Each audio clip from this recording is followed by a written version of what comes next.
Shalom, selamat hari Minggu Jemaat GBK Laguna Pluit yang dikasih Tuhan. Salam sehat buat kita semua dan salam sehati dalam Kristus Yesus yang memberikan kesehatan pada kita semua, penyertaan bahkan perlindungannya kepada kita sampai dengan pada hari ini. Mari kita mau siapkan hati kita, pikiran kita, segenap hati dan tubuh roh jiwa kita untuk memuji, menyembah Tuhan, bahkan mendengarkan dan merenungkan kebenaran firman Tuhan yang akan disampaikan oleh hambanya. Mari kita mau persiapkan hati kita untuk masuk dalam ibadah online ini. Kita akan angkat satu pujian kami memuji kebesaran-Mu dan kita siapkan hati untuk berdoa syafaat.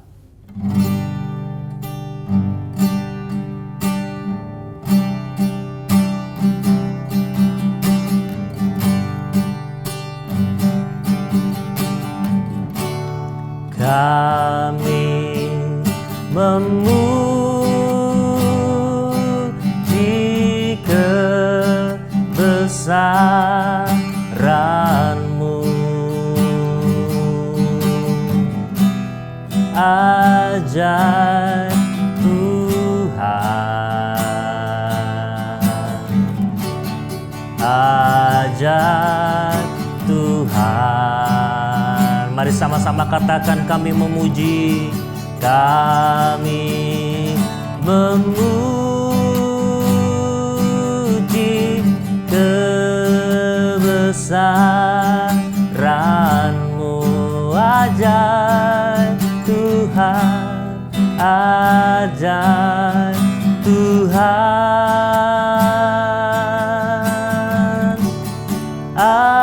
ajaib Tuhan. Lebih lagi katakan, kami memuji, kami memuji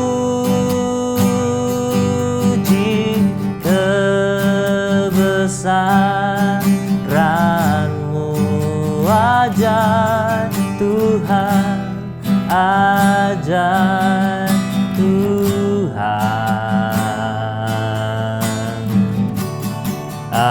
ajaib Tuhan. Kami memuji kebesaran-Mu, ajaib Tuhan, ajaib Tuhan, ajaib Tuhan. Sungguh Kau ajaib, ajaib Tuhan,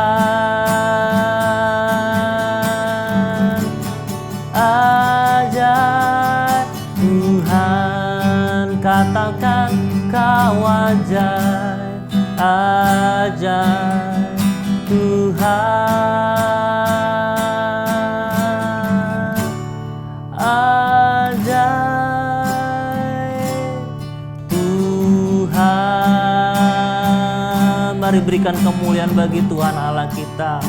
Kita percaya kita punya Allah yang ajaib dalam setiap kehidupan kita, pribadi lepas pribadi. Karena kita percaya kepada Tuhan kita Yesus Kristus yang telah memberikan penyertaan-Nya, yang telah memberikan perlindungannya sampai dengan pada hari ini. Kami percaya Tuhan, kami kembali menaikkan doa kami ke dalam kuasa tangan-Mu Tuhan. Kami ingin menyerahkan Tuhan ibadah kami Tuhan pagi hari ini Tuhan.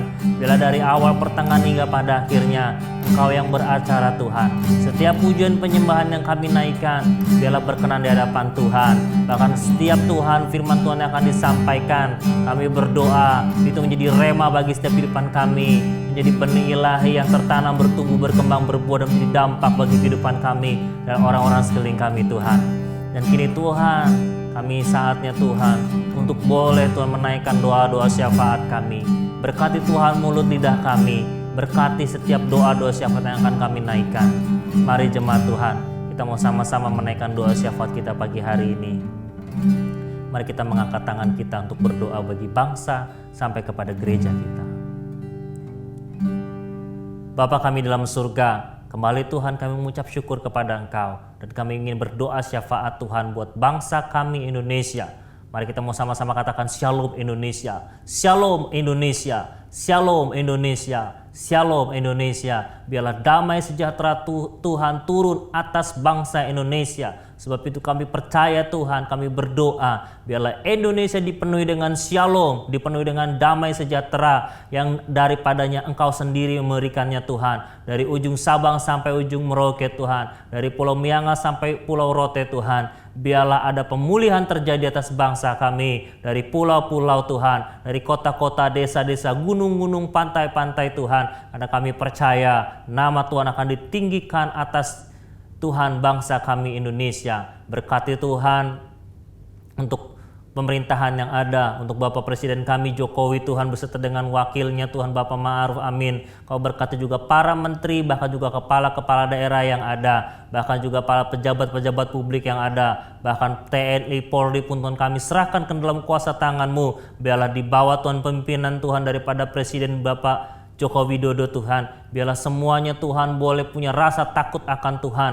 Engkau berikan roh takut akan Tuhan, sehingga mereka boleh melakukan kewajiban mereka dengan baik, tugas mereka dengan baik, dan setiap kebijakan-kebijakan dikeluarkan Tuhan oleh Presiden ataupun pemerintahan, semuanya Tuhan memberikan kesejahteraan buat bangsa Indonesia dan rakyat yang ada di dalamnya Tuhan. Berkati ya Tuhan supaya Indonesia diberikan lawatan Tuhan yang dahsyat, sehingga dijauhkan Tuhan dari segala isu-isu sara Tuhan, dari isu-isu politik yang negatif Tuhan, dari segala Tuhan hal-hal Tuhan yang merugikan bangsa ini. Kami tolak kuasanya Tuhan. Setiap orang-orang yang berencana memecah NKRI Tuhan, kami patahkan di dalam nama Yesus Tuhan kuasa tersebut, dan kami serahkan Tuhan. Biarlah Indonesia Tuhan dipenuhi dengan kuasa dan lawatan Tuhan, dan para malaikat-Mu berjaga dari ujung Sabang sampai ujung Merauke, dari Pulau Miangas sampai dengan Pulau Rote. Kami mau serahkan juga Tuhan Bapak Gembala Sidang kami, Bapak Pendeta Dr. Insinyur Niko Nyoto Raharjo ke dalam kuasa tangan-Mu. Berkati hamba-Mu Tuhan, berkati istri dan juga keluarga besar, sehingga terus diberikan pemeliharaan daripada Tuhan. Berikan pewahyuan yang lebih dahsyat lagi Tuhan, sehingga beliau boleh memimpin Tuhan setiap rayon yang ada, setiap cabang khusus yang ada, bahkan cabang-cabang dan ranting-ranting ada di bawahnya pun Tuhan kami berdoa, biarlah gereja Tuhan di bawah bimbingan Pendeta Tuhan Dr. Insinyur Niko Nyoto Raharjo Tuhan, biarlah kiranya menjadi kemuliaan dan menjadi alat untuk pemberitaan Injil di atas muka bumi ini Tuhan. Berkati ya Tuhan para stafnya yang ada Tuhan, 4 wakilnya Kau berkati, dan juga Bapak setiap cabang-cabang khusus yang ada Kau berkati, rayon-rayon yang ada pun Kau berkati. Kami juga berdoa Tuhan untuk Gembala Rayon Tuhan 1H, kami berdoa untuk Bapak Pendeta Budianto Totong Tuhan, Kau berkati Tuhan istri dan keluarganya Tuhan. Kami percaya dan Kau memberkati hamba-Mu Tuhan untuk boleh terus punya hati yang penuh dengan kasih untuk memberkati rayon 1H menjadi Bapa rohani atas rayon 1H. Biar setiap cabang-cabang yang ada Tuhan, semuanya boleh mempermuliakan nama Tuhan dan membawa dampak Tuhan bagi dunia, bagi orang-orang sekeliling Tuhan, di mana Tuhan cabang-cabang rayon 1A ada berada Tuhan. Kami juga berdoa Bapa, biarlah kiranya juga untuk Gembala Tuhan GBI Care Laguna Pluit, Bapak Pendeta Aziz Gozali beserta dengan Ibu Gembala Tuhan, Ibu Margaret Tuhan. Kami berdoa biarlah mereka terus Tuhan menjadi Bapa dan Ibu rohani kami yang terus membimbing kami, memelihara iman kami Tuhan, supaya dewasa dan layak berkenan di hadapan Tuhan. Pelihara Tuhan kehidupan kedua hamba-Mu Bapa, baik Ibu Gembala dan juga Bapak Gembala. Biarlah kiranya terus diberikan kesehatan, kekuatan, bahkan di tengah-tengah pandemi sekalipun, bahkan keluarga besarnya pun di dalam berkat nama Tuhan Yesus Kristus dalam perlindungan-Mu ya Tuhan. Bapa, kami serahkan juga Tuhan untuk para pengerja yang ada, para pekerja dan pelayan Tuhan yang ada di GBI Care Laguna Pluit, beserta Tuhan dengan para jemaat yang boleh tetap setia Tuhan, memuji menyembah Tuhan, yang boleh tetap setia beribadah online Tuhan, yang boleh tetap setia menjaga iman mereka. Kau berkati mereka semua Tuhan, mereka yang dalam pergumulan, dalam masalah Tuhan, baik di tengah-tengah pandemi ini bahkan juga untuk permasalahan dalam keluarga, pekerjaan, dalam studi anak mereka pun Tuhan. Kami berdoa Tuhan berikan jalan keluar dan solusi yang terbaik, dan kami berdoa mereka akan diberkati Tuhan di dalam nama Yesus Kristus. Dan pada akhirnya Tuhan kami berdoa untuk pandemi COVID yang terjadi di sekeliling kami Tuhan, biarlah segera berlalu. Sialah vaksin yang ada Tuhan, boleh Tuhan menjadi salah satu cara Tuhan untuk mengentaskan Tuhan pandemi COVID-19 ini Tuhan. Karena kami percaya satu-satunya jalan keluar adalah hanya kuasa Tuhan yang boleh bekerja bersamaan Tuhan. Dengan Tuhan cara-cara Tuhan yang ajaib dan luar biasa untuk menghalau Tuhan COVID-19 ini Tuhan. Kami berdoa biarlah pandemi segera berlalu Tuhan. Para tenaga kesehatan Kau berikan kekuatan kesehatan, para ahli juga Kau berikan supaya mendapatkan solusi yang terbaik baik vaksin maupun obat Tuhan untuk COVID-19 ini Tuhan. Bahkan untuk Tuhan kegiatan-kegiatan Tuhan yang mempunyai Tuhan potensi untuk memperluas lagi Tuhan atau memperbanyak Tuhan jumlah daripada penderita COVID-19. Kami tolak Tuhan, biarlah segala kerumunan yang ada Tuhan berikan pembubaran Tuhan. Kami percaya biarlah kiranya Tuhan yang bekerja di dalamnya dan Tuhan yang memberikan hati kepada mereka supaya mereka boleh Tuhan mengentaskan pandemi ini Tuhan bersama-sama dengan bangsa ini Tuhan. Terima kasih Bapa, kami mau serahkan Tuhan doa syafaat ini ke dalam kuasa tangan-Mu. Biarlah hanya ke dalam kuasa tangan-Mu, dalam nama Tuhan Yesus Kristus kami berdoa dan mengucap syukur. Dan kami siap Tuhan untuk memuji menyembah Tuhan lebih dahsyat lagi. Kau berkati ibadah ini dari awal pertengahan hingga pada akhirnya, dalam nama Yesus Kristus, haleluya, amin.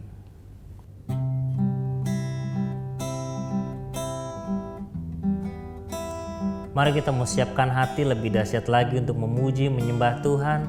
Fokuskan hatimu dan arahkan hatimu hanya untuk Tuhan kita Yesus Kristus. Mari sama-sama katakan, Engkau ada bersamaku di setiap musim hidup kami Tuhan, yang selalu menyertai dan menolong kehidupan kami.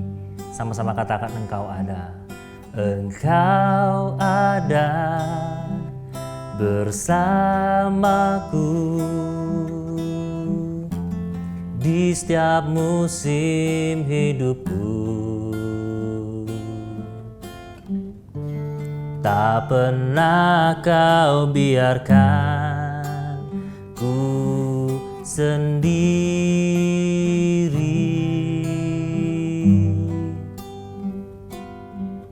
Kekuatan di jiwaku adalah bersamamu. Tak pernah ku ragukan kasih-Mu.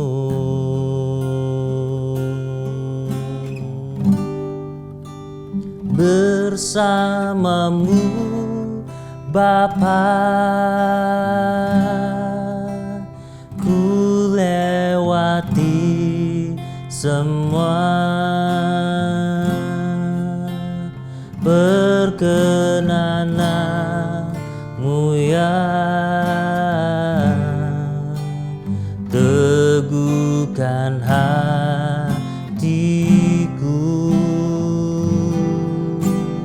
Engkau yang bertindak,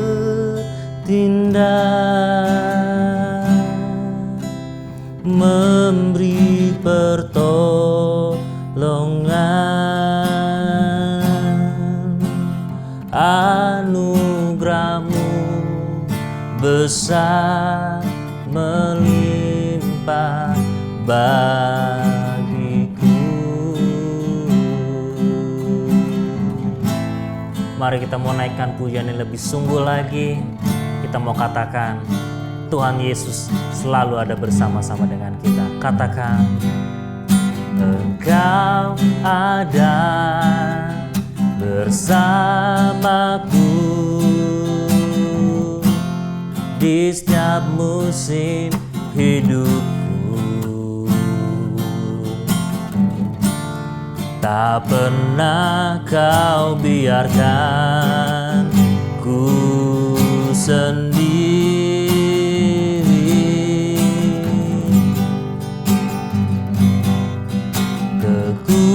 Kekuatan di jiwaku adalah bersama-Mu, adalah bersama-Mu. Tak pernah Kau ragukan kasih-Mu.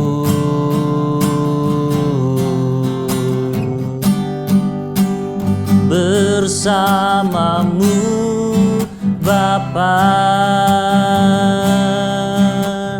ku lewati semua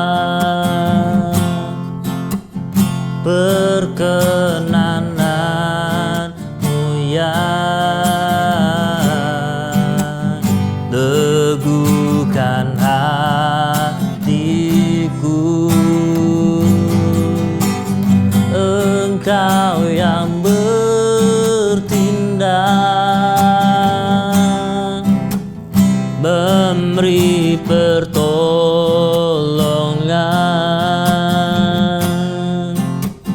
Anugerah-Mu besar melimpah bagiku.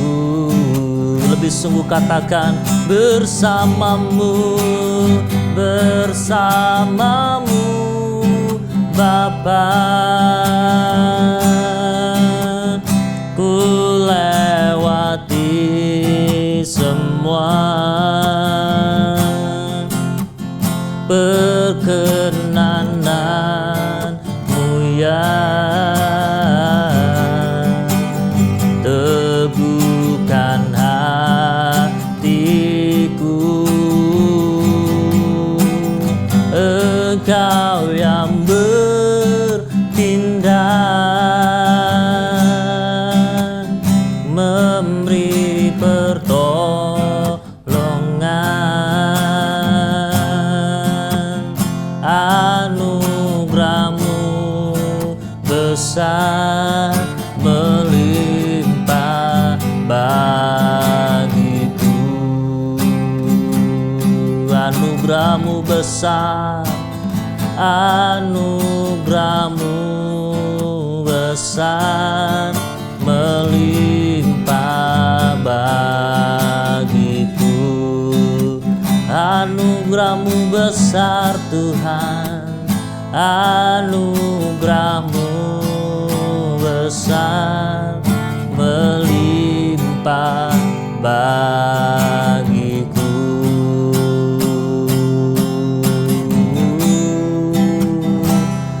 Haleluya, sungguh besar anugerah-Mu menyertai hidup kami. Haleluya,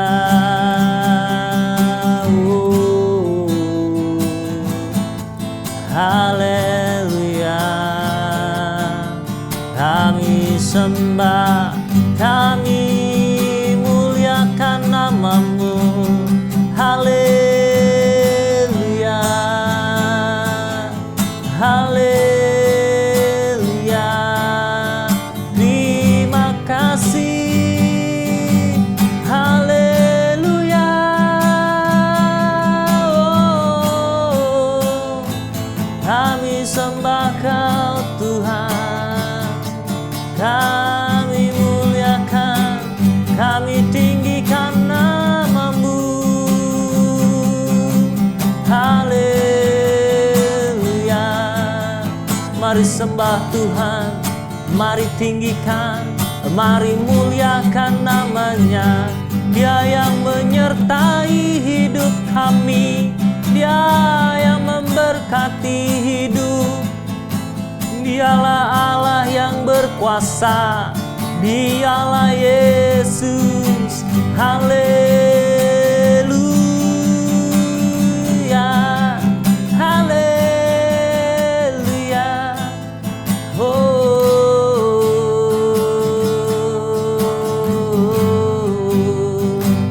kami bersyukur padamu Tuhan, kami bersyukur padamu Bapa. Haleluya.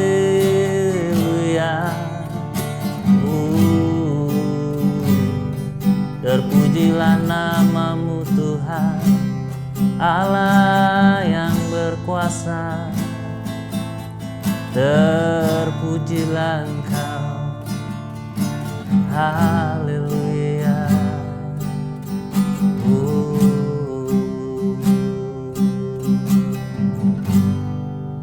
Ajaib Kau Tuhan, penuh kuasa, sanggup pulihkan keadaanku. Dalam tangan-Mu seluruh hidupku takkan goyah selamanya. Ajaib, ajaib Kau Tuhan, penuh kuasa, sanggup pulihkan keadaanku. Dalam tangan-Mu seluruh hidupku, tak akan goyah selamanya.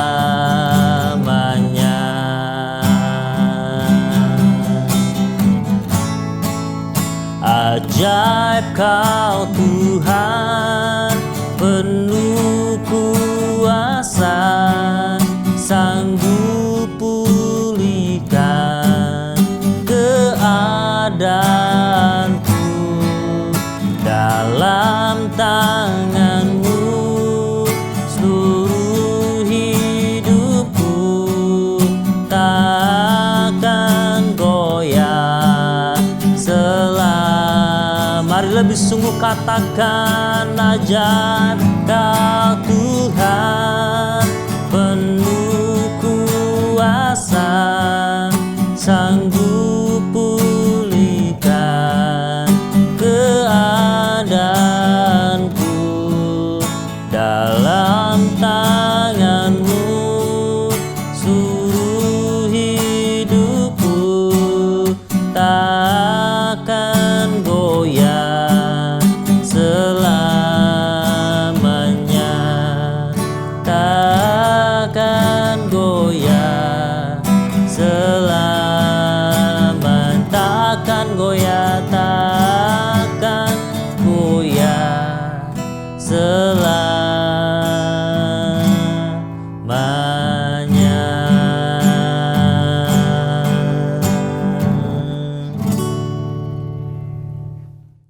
Shalom Bapak Ibu Saudara, selamat hari Minggu.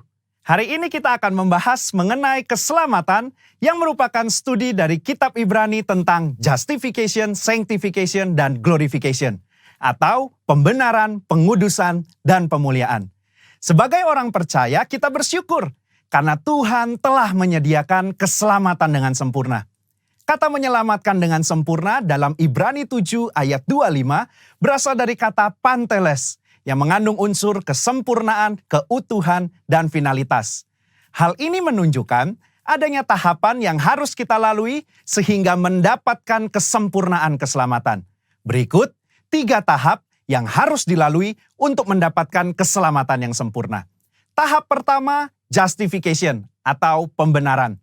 Ini merupakan tindakan yudisial Tuhan, di mana Dia beranugerah dan menyatakan bahwa semua tuntutan hukum yang berkaitan dengan orang berdosa telah Ia penuhi. Pada tahap ini, kita telah diselamatkan dari hukuman dan kutuk dosa. Efesus 2 ayat 8 menunjukkan bahwa pembenaran yang kita terima semata-mata karena kasih karunia Allah dan diterima melalui iman kita. Dalam tahap pembenaran ini, Tuhan Yesus hadir sebagai anak manusia yang tidak berdosa dan hidup benar di hadapan Allah dan manusia. Yesus mati di atas kayu salib, menanggung dosa umat manusia, dan Allah menerima korban itu. Sehingga berdasarkan karya Yesus di kayu salib inilah setiap manusia yang percaya dibenarkan oleh Allah.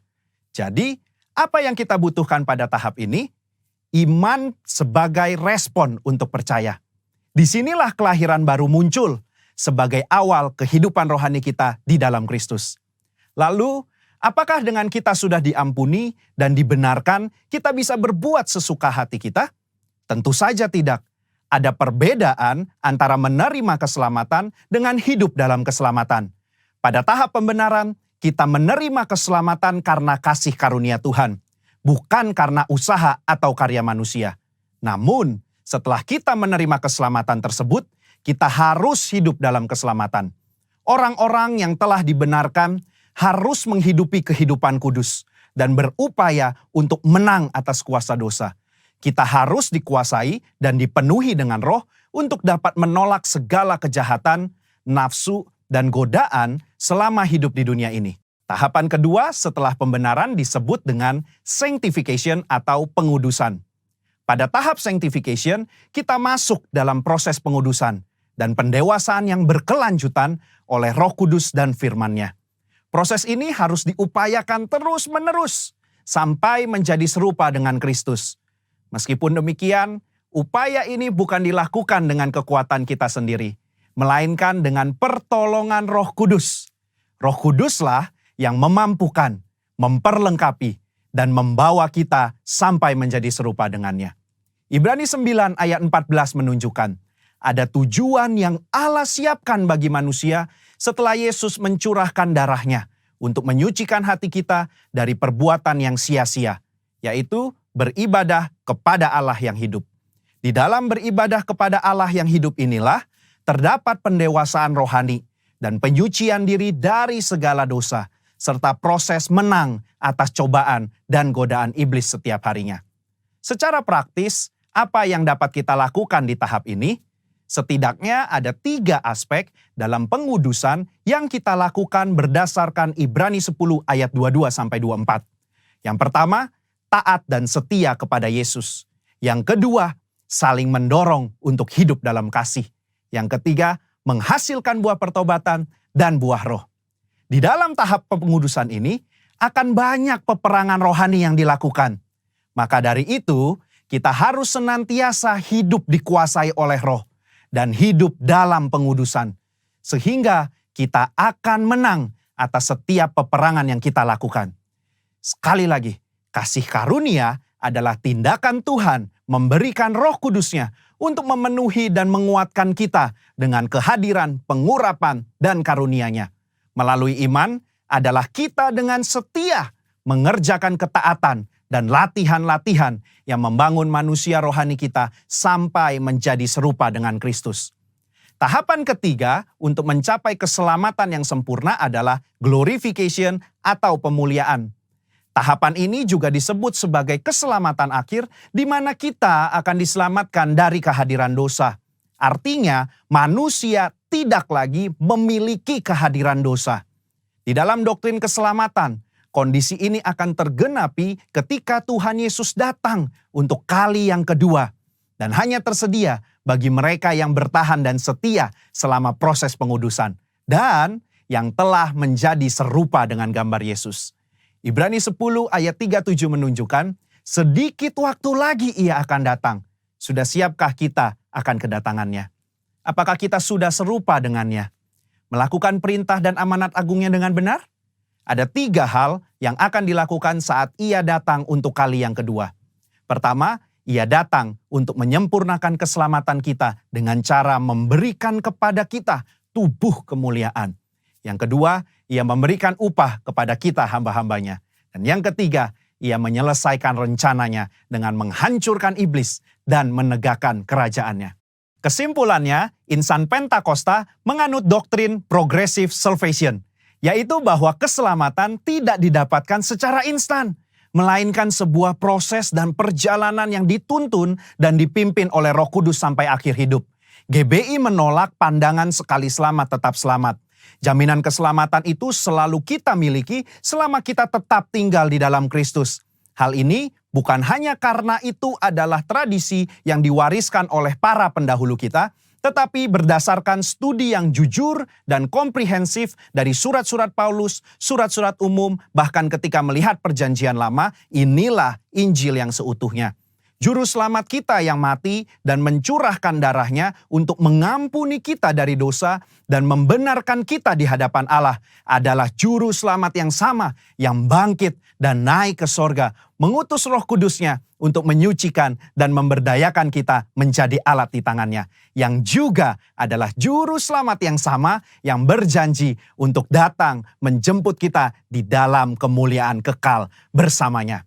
Saudara, untuk penjelasan lebih lengkapnya dari tim teologi kami, jangan lupa buka link yang ada di atas atau scan barcode yang tersedia. Selamat hari Minggu, Tuhan Yesus memberkati. Mari kita memperkatakan arti Pentakosta ketiga. 1. Pentakosta ketiga adalah pencurahan Roh Kudus yang dahsyat di zaman now, melebihi yang terjadi di Azusa Street. 2. Pentakosta ketiga akan mengakibatkan penuaian jiwa yang terbesar dan yang terakhir sebelum Tuhan Yesus datang kembali. 3. Pentakosta ketiga akan membangkitkan generasi Yeremia, yaitu anak-anak muda yang dipenuhi Roh Kudus, cinta mati-matian kepada Tuhan Yesus, tidak kompromi terhadap dosa, dan akan bergerak untuk memenangkan jiwa. 4. Pentakosta ketiga lahir di Indonesia dan bergerak ke bangsa-bangsa. Gerakan ini dari timur ke barat dan akan kembali ke Yerusalem.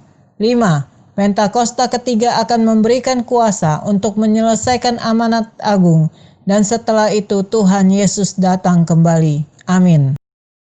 Mari kita mau sama-sama memperkatakan visi dan nilai GBI Rayon 1H. Visi GBI Rayon 1H menjadi keluarga kerajaan Allah yang memenangkan jiwa-jiwa bagi dunia dengan nilai ikrar: 1. Integritas, 2. Keintiman, 3. Rendah hati, 4. Antusias inovatif, 5. Rela berkorban. Segala kemuliaan bagi nama Tuhan Yesus. Kini tiba saatnya kita mau sama-sama merenungkan kebenaran firman Tuhan yang akan disampaikan oleh hambanya. Mari siapkan hatimu dan fokuskan pikiranmu supaya kita sama-sama diberkati dan kita boleh sama-sama mendapatkan benih ilahi yang boleh tertanam dalam setiap kehidupan kita pribadi lepas pribadi dan bertumbuh berkembang menjadi berkat buat kita dan sesama kita. Mari katakan, seperti rusa yang haus, rindu akan aliran sungaimu. Seperti rusa yang haus, rindu aliran sungaimu.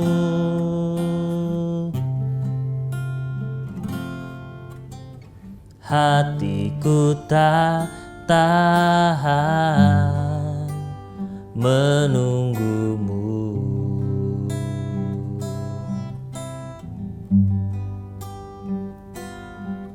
Bagai tanah gersang menanti datangnya hujan,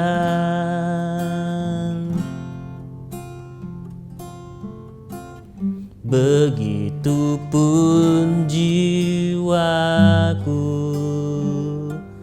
Tuhan. Katakan hanya Engkau, hanya Engkau,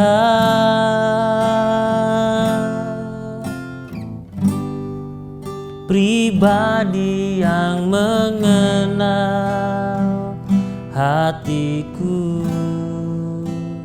Tiada yang tersembunyi bagimu, seluruh isi hatiku Kau tahu, dan bawaku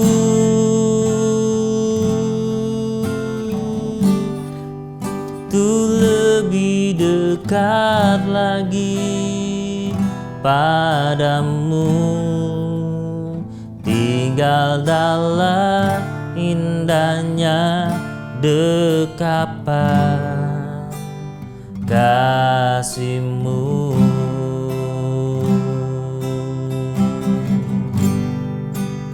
Kita percaya bahwa kita mau sama-sama mendapatkan renungan kebenaran firman Tuhan. Mari kita buka hati kita, katakan seperti rusa. Seperti rusa yang haus, rindu aliran sungaimu.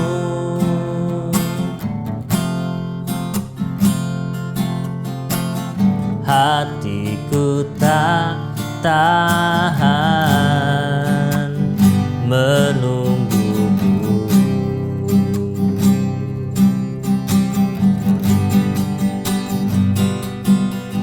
Bagai tanah gersang menanti datangnya hujan,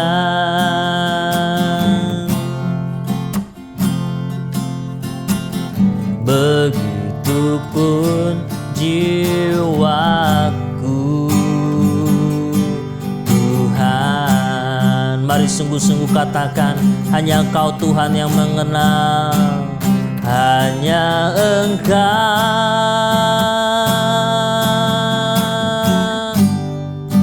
pribadi yang mengenal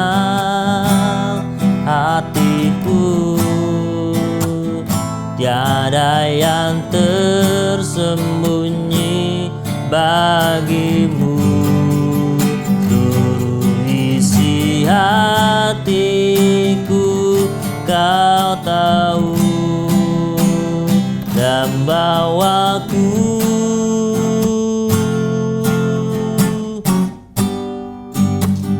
lebih dekat lagi padamu, tinggal dalam indahnya dekapan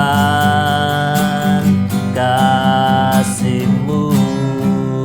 Lebih sungguh katakan, hanya Kau, hanya Engkau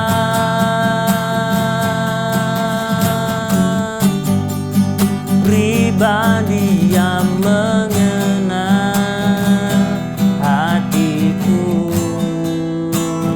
Tiada yang tersembunyi bagimu. Seluruh isi hatiku Kau tahu, dan bawaku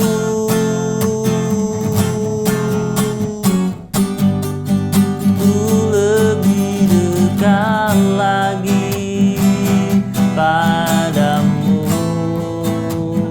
tinggal dalam indahnya dekapan kasih-Mu, tinggal dalam dekapan kasih-Mu, tinggal dalam indahnya dekapan, tinggal dalam indahnya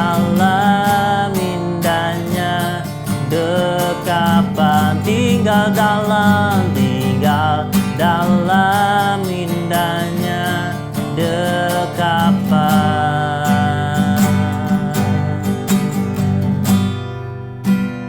kasih-Mu.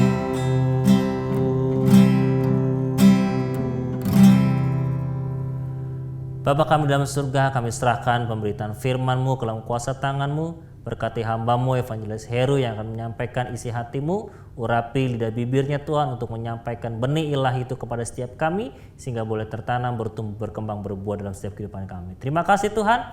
Segala roh jahat, intimidasi pada roh-roh kegelapan Tuhan kami tolak kuasanya dengan kuasa Roh Kudus di dalam nama Yesus Kristus. Kami siap mendengarkan kebenaran firman-Mu. Haleluya. Amin. Shalom Bapak Ibu terkasih dalam Tuhan Yesus Kristus. Bersyukur pada pagi hari ini kita masih diberikan kesempatan untuk kita boleh bersama-sama datang beribadah kepada Tuhan. Kita sudah memuji dan menyembah Tuhan pada pagi hari ini. Kini tiba saatnya kita untuk masuk dalam kebenaran firman Tuhan. Kita siapkan hati dan pikiran kita untuk kita boleh masuk dalam kebenaran firman Tuhan pada pagi hari ini. Mari kita tundukkan kepala, kita berdoa bersama-sama. Bapa yang baik dalam kerajaan surga, kami bersyukur Tuhan Yesus pada pagi hari ini kami masih diberikan kesempatan untuk kami boleh datang memuji menyembah Tuhan. Bahkan kami sebentar akan mendengar kebenaran firman-Mu Tuhan. Urapi hamba-Mu, pakai hamba-Mu untuk menjadi salam berkat bagi kami semua. Biarlah setiap firman yang hamba-Mu boleh tabur itu semua berasal daripada Engkau. Dan berikan Roh Kudus hikmat daripada kami semua, sehingga kami dimampukan untuk melakukan kebenaran firman-Mu pada pagi hari ini Tuhan. Terima kasih Tuhan Yesus. Kami bersyukur, berdoa di dalam nama Tuhan Yesus. Haleluya. Amin. Sekali lagi shalom Bapak Ibu yang terkasih dalam Tuhan Yesus Kristus. Bersyukur, sangat bersyukur pada pagi hari ini kita masih diberikan kesehatan, kekuatan, bahkan kesempatan untuk kita mendengar kebenaran firman Tuhan. Hari ini saya membawakan sebuah tema kelanjutan daripada ucapan bahagia yang saya sampaikan 3 minggu yang lalu. Yang awalnya saya kasih tema dengan kebahagiaan sejati. Saya akan mereview sedikit di Matius pasal 5 ayat 3 sampai 4. Nanti saya akan masuk ayat 3 sampai 5. Nanti saya akan masuk hari ini di ayat 6 sampai 7. Jadi saya akan mereview sedikit di ayat 3 sampai 5-nya dulu. Matius pasal 5 ayat 3 sampai 5 itu berbicara tentang ucapan bahagia. Setiap manusia tentu kita tahu pasti menginginkan di dalam setiap kehidupan itu bahagia. Selalu yang dicari adalah sebuah kebahagiaan. Jadi nggak salah ketika manusia berkata, Apa yang kamu cari sebenarnya dalam hidup ini? Ya kebahagiaan. Makanya itu kebahagiaan menjadi satu barang yang mahal, menjadi satu hal yang sangat tinggi nilainya. Nah, bahkan ada begitu banyak yang saya sampaikan di 3 minggu lalu, cara manusia untuk mendapatkan kebahagiaan. Dan ada beberapa jenis juga kebahagiaan yang mereka bisa dapatkan. Contoh lainnya ya saya kasih tahu waktu itu adalah tentang manusia itu ketika mereka mau mencari kebahagiaan tidak salah, yaitu kenapa? Karena Allah sendiri juga menginginkan manusia itu bisa bahagia. Lalu di Matius juga ada juga ucapan bahagia dan ada alasannya. Ucapan bahagia itu dituliskan. Contoh, kita harus mengerti dulu ucapan bahagia ini dituliskan dalam konteks apa. Kalau kita lihat dari ayat 3 sampai ayat 12, itu ada 8 ucapan bahagia. Kenapa 8? Karena di ayat 3 itu ucapan bahagia pertama, ayat 4 yang kedua, ayat 5 yang ketiga, ayat 6 yang keempat, ayat 7 yang kelima, ayat 8 yang keenam, ayat 9 yang ketujuh, ayat 10 yang ke-8. Lalu di ayat 11 dan 12 itu apa dong? Kan itu kan juga bersama-sama. Berbahagialah jika kamu aku dicela, dianiaya. Nah, sebenarnya tadi saya jelaskan di minggu lalu itu ayat 11 dan ayat 12 itu adalah untuk penjelasan di ayat 10. Ayat 10-nya berkata seperti ini, berbahagialah orang yang dianiaya oleh sebab kebenaran, karena merekalah yang punya kerajaan surga. Artinya apa? Berbahagialah orang yang dianiaya. Ayat 11 dan 12 itu menjelaskan tentang mereka dianiaya, dicela. Nah, lalu ada lagi Bapak Ibu, ucapan bahagia ini menjelaskan apa? Menjelaskan tentang konteks kerajaan sorga. Kenapa saya bilang seperti itu? Bapak Ibu boleh lihat di awal ucapan bahagia ini di ayat 3 itu berbicara tentang kerajaan surga. Berbahagialah orang yang miskin di hadapan Allah karena mereka yang empunya kerajaan surga. Lalu ditutup di ayat 12. Bersukacitalah dan bergembiralah karena upahmu besar di sorga. Jadi konteks daripada ucapan bahagia ini adalah tentang kerajaan surga. Kita harus mengerti dulu. Jadi memang ini berbicara tentang konteks daripada kerajaan surga. Kita akan masuk pada bahasan pada pagi hari ini. Saya membawakan sebuah tema yaitu kebahagiaan oleh kebenaran dan kemurahan. Itu dari Matius pasal 5 ayat 6 dan 7. Kita akan baca dulu bersama-sama ayatnya. Matius pasal 5 ayat 6 dan 7. Berbahagialah orang yang lapar dan haus akan kebenaran, karena mereka akan dipuaskan. Berbahagialah orang yang murah hatinya, karena mereka akan beroleh kemurahan. Bapak Ibu, tadi saya sudah jelaskan, kita harus berbicara pada pagi hari ini di dalam ucapan bahagia ini tentang konteks kebenaran. Kalau kita melihat ada kata di Matius pasal 5 ayat 6, berbahagialah orang yang haus dan lapar akan kebenaran karena mereka akan dipuaskan. Saya memberikan sebuah ilustrasi seperti ini. Haus, kata haus di situ. Di sini nanti saya akan bagi dua. Lapar dan haus, ya yang kedua adalah tentang kebenaran. Saya memberikan sebuah gambaran seperti ini. Ketika orang pergi jogging atau olahraga, dia nggak bawa minuman, dia pergi jogging, dia nggak bawa minuman. Lalu ketika dia selesai jogging, tentu dia akan merasakan haus, dahaga. Wah, haus banget. Nah, kata lapar dan haus di situ bukan hanya berbicara tentang hal seperti itu, bukan hanya berbicara tentang dunia, tapi di sini berbicara tentang konteksnya kerajaan Allah. Nah, yang pertama kita akan bahas tentang kata kebenaran juga. Kata kebenaran yang dipakai tidak sama dengan kata kebetulan. Tentu, kalau seandainya kita mungkin studi, kita sekolah, ini pekerjaannya sudah betul atau sudah benar. Sama kan berarti katanya kan? Benar dan betul sama. Tapi tidak sama dalam konteks ini. Jadi kata yang pasti kebenaran tidak sama dengan kebetulan. Jadi kalau kebenaran itu kebenaran, bukan kebetulan. Jadi kalau kebetulan bukan kebenaran. Walau kadang-kadang benar itu jadi betul, namun beda artinya. Dalam kata Yunani yang dipakai kata kebenaran di sini adalah dikaiosune. Dikaiosune itu artinya ukuran hidup yang benar atau kesalehan. Jadi kata dikaiosune itu dipakai adalah artinya hidup orang yang saleh atau ukuran hidup yang benar. Dalam Matius pasal 5 ayat 20 itu juga ada Bapak Ibu. Matius 5 pasal 20 kita lihat ya. Maka aku berkata kepadamu, jika hidup keagamaanmu tidak lebih benar. Nah, ada kata benar di sana. Di situ juga menggunakan kata dikaiosune. Ini merujuk kepada jika hidup keagamaanmu nggak saleh. Di sini dikatakan seperti itu. Jika hidup keagamaanmu nggak saleh, ya harusnya nggak. Di sini dikatakan nggak seperti itu gitu loh. Tidak benar daripada hidup keagamaan ahli-ahli Taurat dan orang-orang Farisi, sungguhnya kamu tidak akan masuk dalam kerajaan surga. Konteksnya sama, kerajaan surga juga. Kalau hidupnya kita ini sebagai pengikut Kristus tidak saleh, lah tentu hidup kita ini sesungguhnya tidak akan masuk ke dalam kerajaan surga, Tuhan bilang. Lalu yang kedua, saya mau kasih tahu pada pagi hari ini, bahwasanya saya review yang sebelumnya, di setiap ayat demi ayat di sana ada dua bagian, berbahagialah, lalu di bawahnya ada konsekuensinya. Kita lihat kata merujuk tadi, kata tentang kebenaran itu di kaiosune itu ada di Matius pasal 5 ayat 20 tadi. Itu tentang kerajaan Allah. Orang yang mengaku warga kerajaan Allah harusnya hidupnya lebih baik daripada orang-orang yang ada di luar Kristus atau pengikut Kristus. Karena apa? Karena orang yang hidupnya berada di dalam kerajaan Allah, orang hidup ada dalam kebenaran, harusnya hidupnya sudah ada sungguh-sungguh mengikuti kaidah-kaidah kebenaran. Lalu ada lagi di Matius pasal 3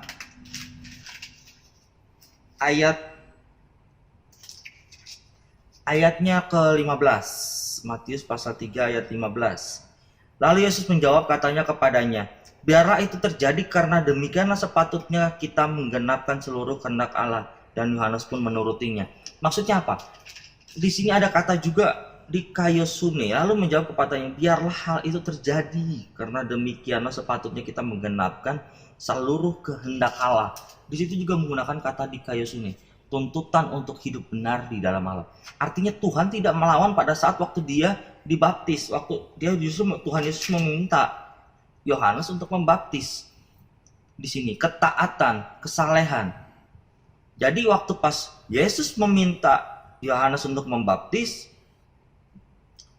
Yesus, Yesus menjawab, katanya kepadanya, biarlah hal itu terjadi karena demikianlah sepatutnya kita menggenapkan seluruh kehendak Allah, dan Yohanes menurutinya. Di situ ada dia kaiosune, kesalehannya. Di Matius pasal 6, kebenaran, hidup yang benar apa artinya? Nah, ada artinya lagi, lapar dan haus akan firman Tuhan tadi.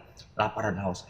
Kalau kita baca di Matius pasal 5, Bapak Ibu, di Matius pasal 5 ayat 6, berbahagialah orang yang lapar dan haus akan kebenaran. Tadi saya bagi menjadi dua, kata kebenaran dan kata lapar dan haus.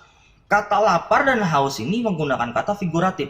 Tentu contoh seperti yang saya jelaskan di 3 minggu yang lalu, ketika seorang pasangan memberikan sebuah gambaran kepada pasangannya seperti ini, gombalan seperti ini.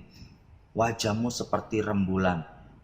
Tentu hal ini banyak ditafsirkan oleh orang-orang lain.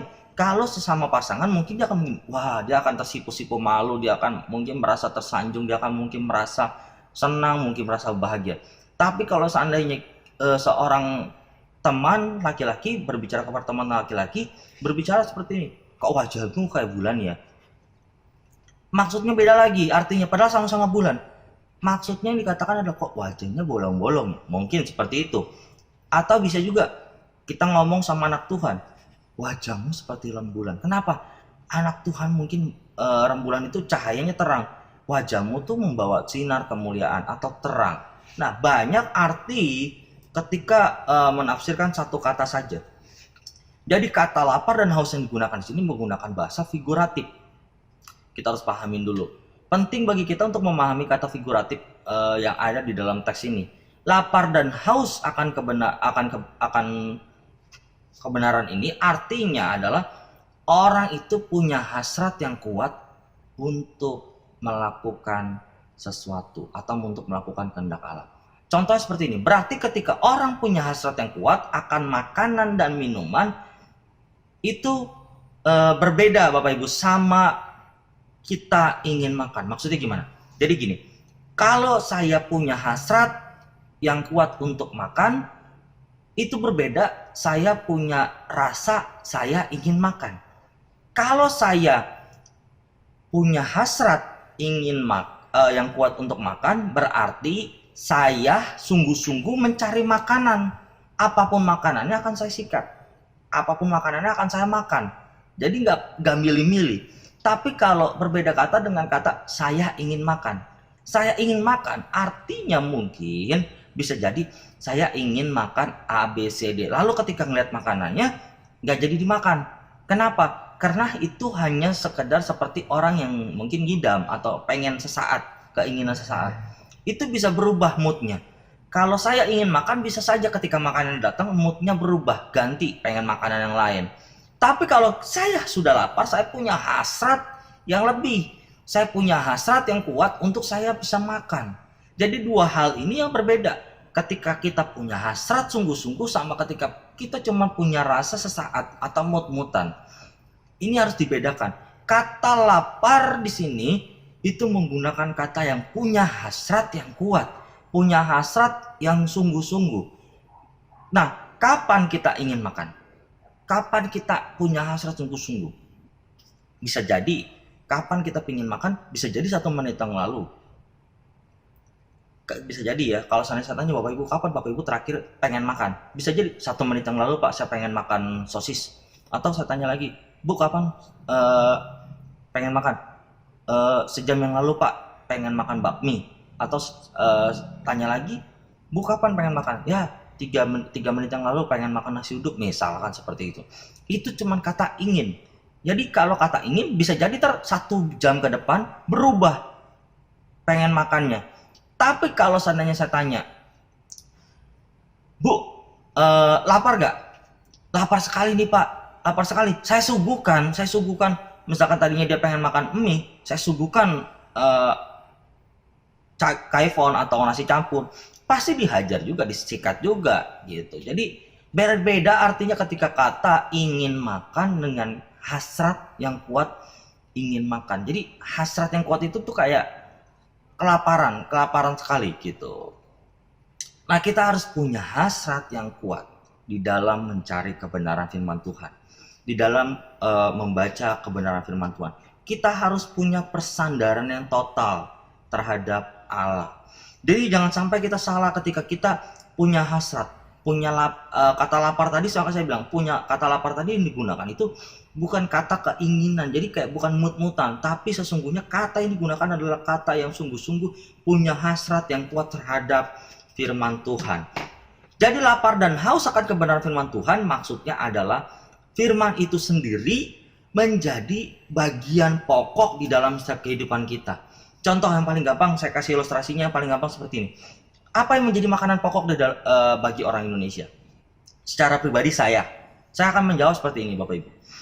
Saya akan menjawab, kalau saya sudah makan mie, itu nggak kenyang. Saya mesti makan mie plus nasi. Kenapa? Karena nasi menjadi makanan pokok bagi saya atau orang Indonesia. Tapi kalau orang Indonesia sudah makan kentang, makan kentang dan ayam, dia akan bilang, saya belum makan. Kenapa belum makan? Karena dia belum makan makanan pokoknya, itu apa? Nasi. Padahal kentang karbohidrat, nasi pun karbohidrat harus sama. Tapi dia bilang belum makan. Kenapa? Karena makanan itu menjadi kebutuhan pokok, yaitu apa? Nasi. Nah, sama halnya kita mengerti bahwasanya itu menjadi kebutuhan pokok. Harusnya firman Tuhan, harusnya Alkitab yang kita punya, harusnya tuntunan hidup dan kebenaran yang kita punya ini harusnya menjadi kebutuhan pokoknya kita. Harusnya sungguh-sungguh membuat kita lapar setiap saat terhadap firman Tuhan. Bukan hanya lapar tentang kebutuhan daging, tapi kebutuhan rohani yang sungguh-sungguh. Jadi lapar dan haus akan kebenaran firman Tuhan itu lebih dibutuhkan daripada apapun. Jadi lapar dan haus akan kebenaran firman Tuhan lebih dibutuhkan dibandingkan kita makan makanan pokok sehari-hari.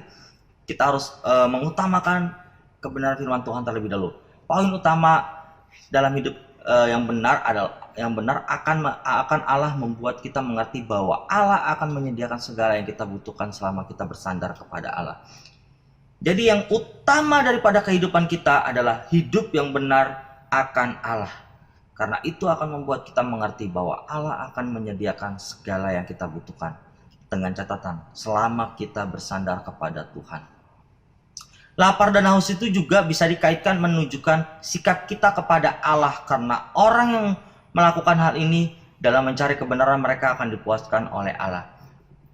Kita dibenarkan bukan karena apa yang kita lakukan, tapi kita dibenarkan karena Allah telah menebus kita dari dosa.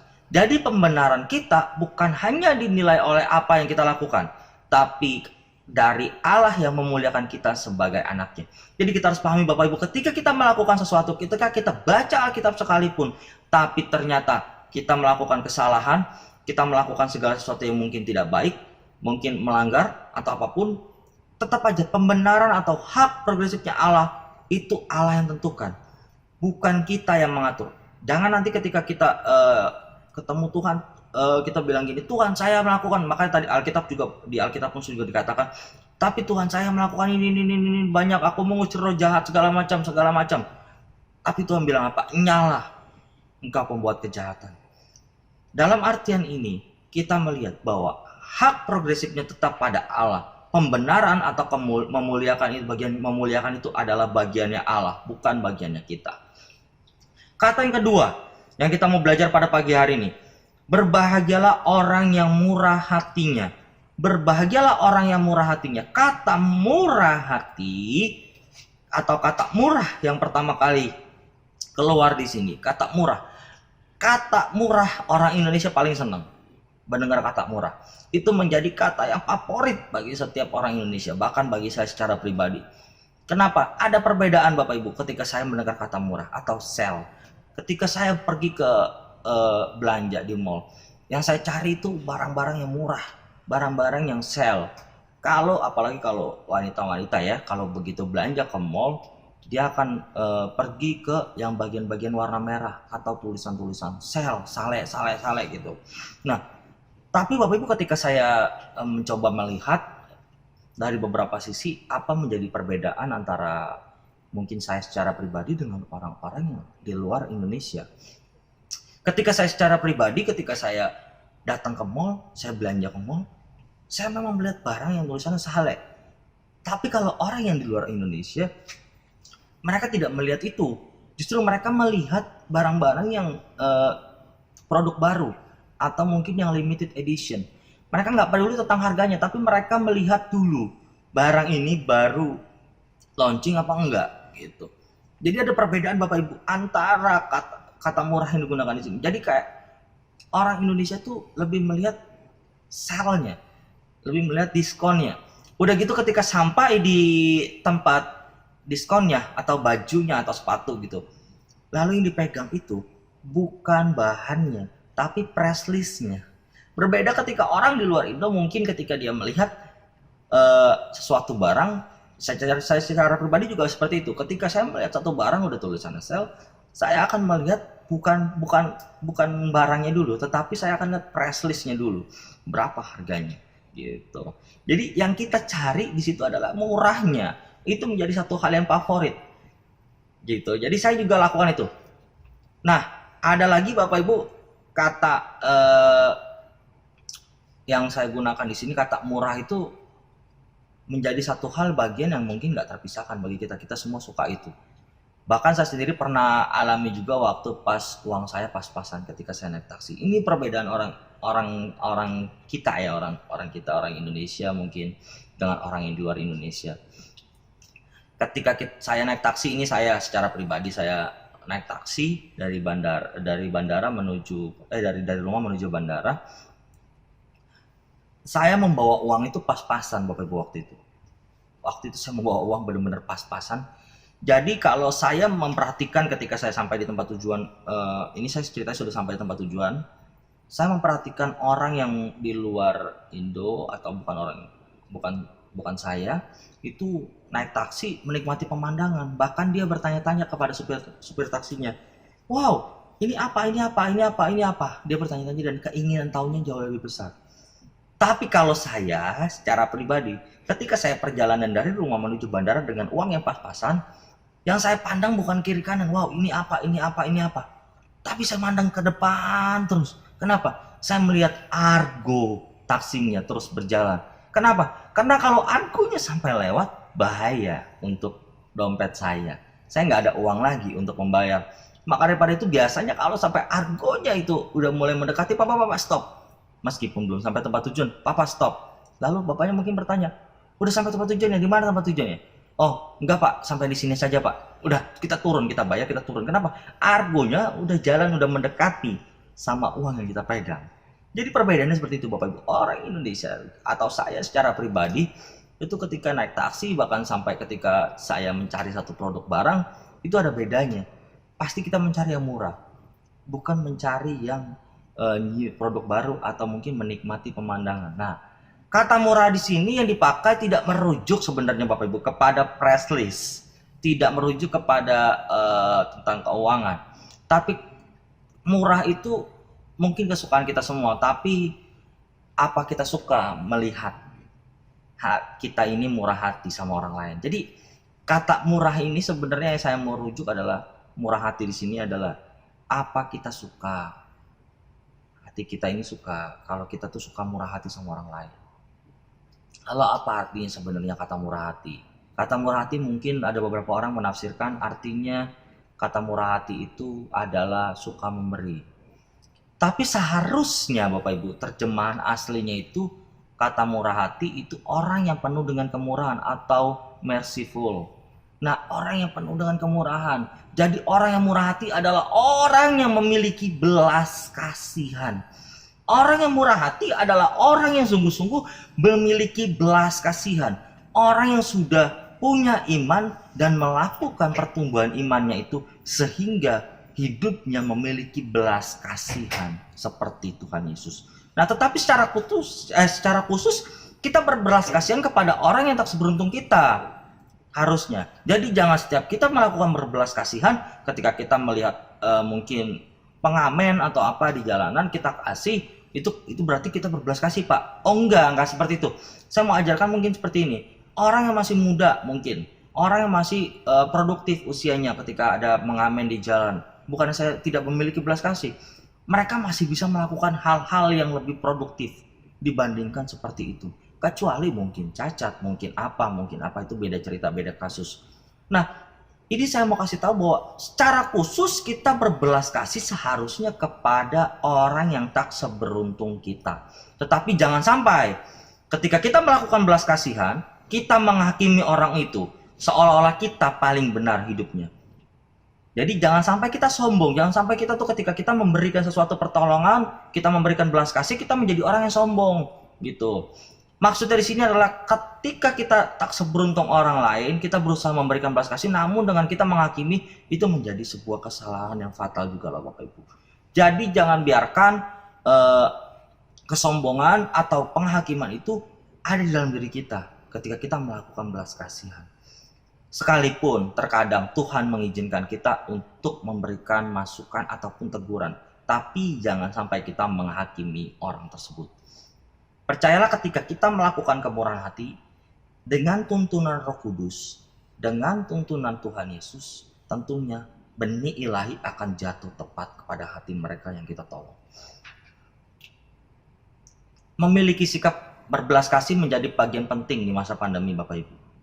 Jadi saya melihat ketika di masa pandemi seperti ini, sikap berbelas kasihan itu menjadi satu hal yang mahal, menjadi satu barang yang sangat sulit mungkin didapatkan.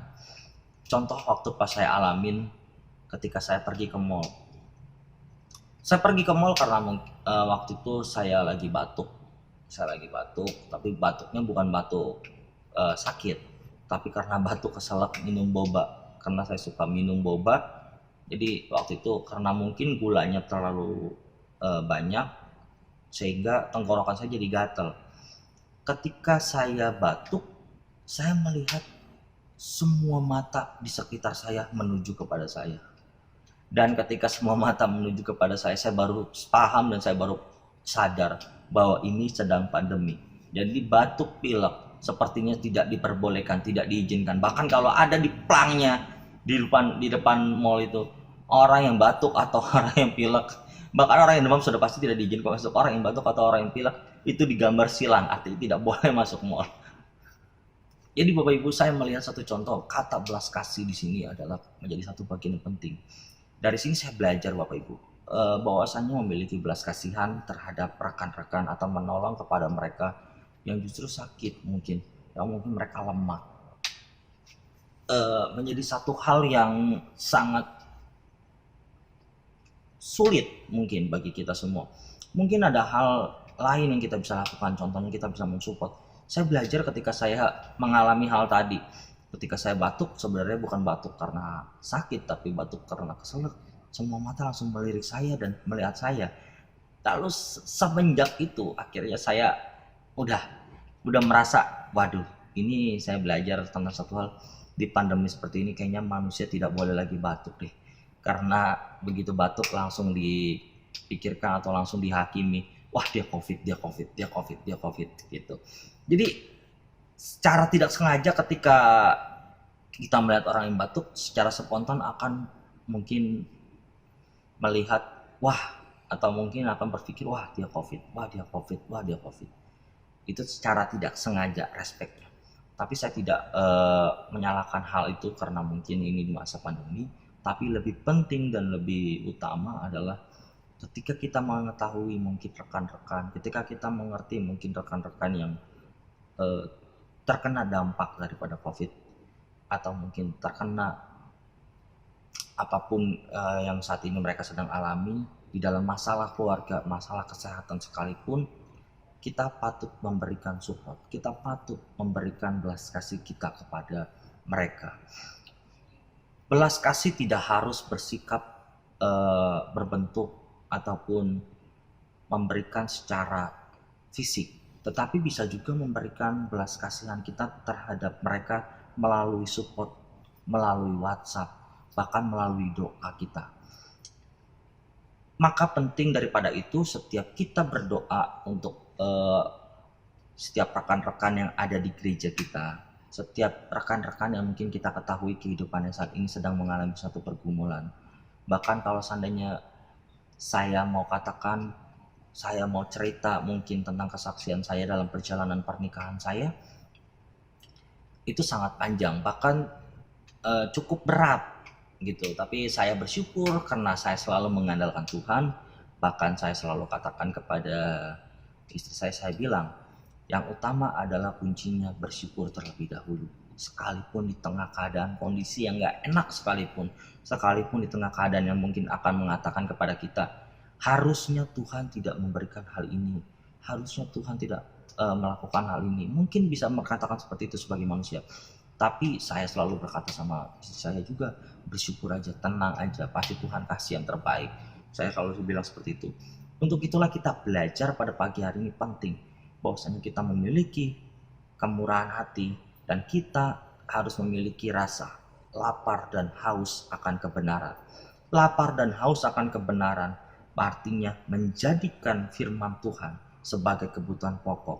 Dan lalu yang kedua, berpikir tentang murah hati, artinya adalah orang yang sungguh-sungguh memiliki belas kasih kepada setiap sesama kita.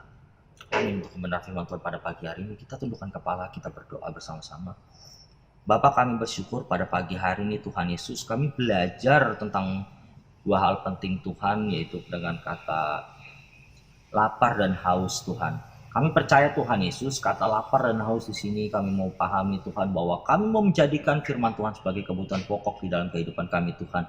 Dan kami mau belajar tentang murah hati Tuhan, yaitu memberikan belas kasihan kepada setiap rekan-rekan teman-teman kami, memberikan support, memberikan masukan-masukan yang baik Tuhan daripada Tuhan, sehingga kami percaya Tuhan ketika kami memberikan itu semua, kami diberkati dan teman kami, rekan kami pun juga sama-sama diberkati Tuhan.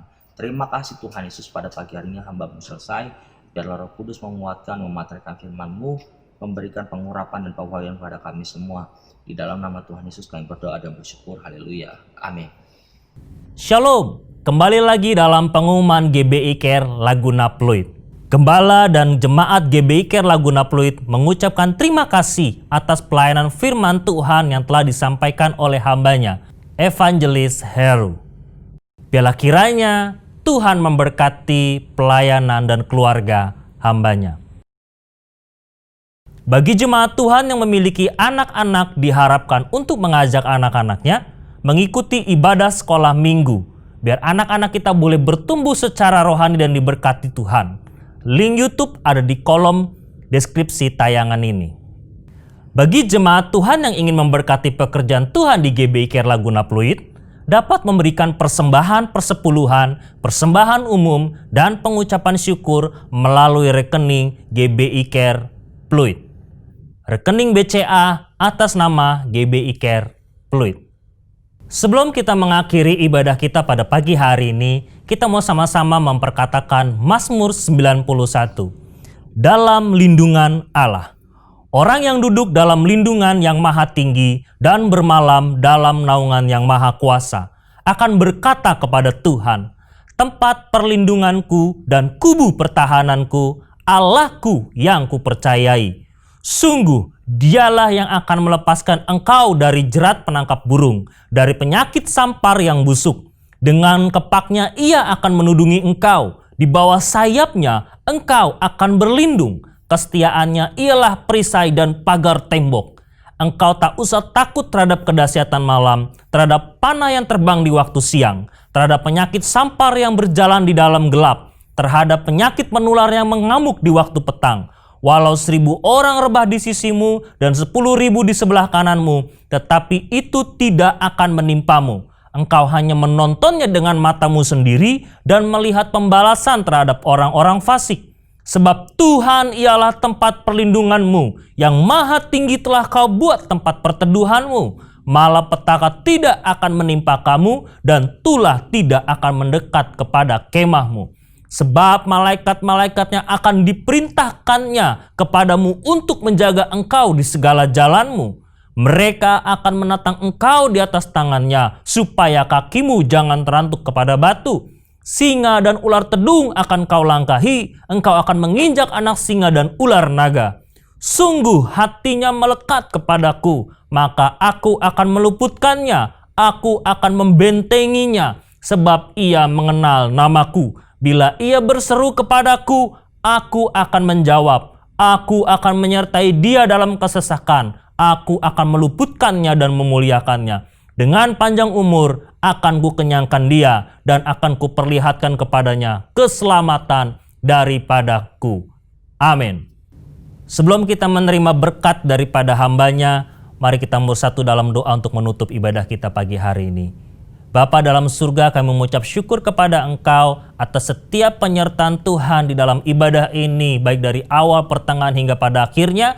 Kini saatnya Tuhan, kami akan berpisah satu dengan yang lain dan menerima berkat Tuhan daripada hamba-Mu. Sebelum kita menerima, kita naikkan satu pujian. Terima kasih Yesus.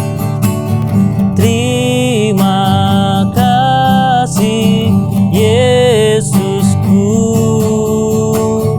buat anugerah yang Kau beri.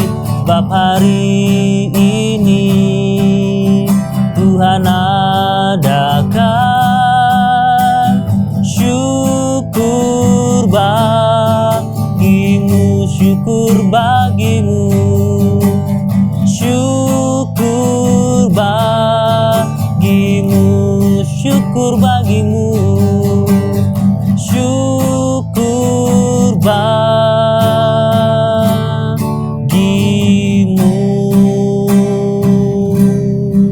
Mari kita mengangkat tangan kita. Umat yang dikasih Tuhan, terimalah berkat sukacita damai sejahtera, kasih karunia yang begitu besar daripada Allah Bapa yang telah diberikan kepada kita masing-masing melalui anak yang tunggal, yaitu Tuhan kita Yesus Kristus, di dalam pertolongan, penghiburan, dan persekutuan dengan Roh Kudus menyertai kita pada saat ini, bahkan sampai Tuhan datang menjemput kita di awan-awan, bahkan sampai selama-lamanya. Mari kita yang percaya, kita katakan sama-sama, amin.